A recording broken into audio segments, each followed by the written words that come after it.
This is a short video on how to set up a cloaked email or a from email department from email option in Salesforce Lightning and Salesforce Standard. So basically what you have to do is set up an org-wide default email like sales or support or something like that, right?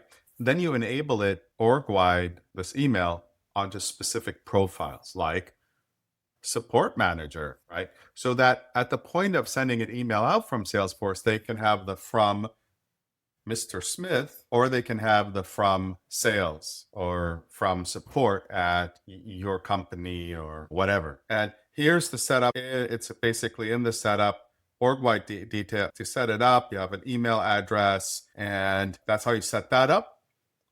And then I want to show you the next thing is how it looks. Then you do the open the email up on the profile here on the organization-wide default email addresses, allow only selected managers. And it's right on the top here, like right here on the edit. You edit that, and then it gives you down to this menu, and then you open it up or restrict it to certain profiles.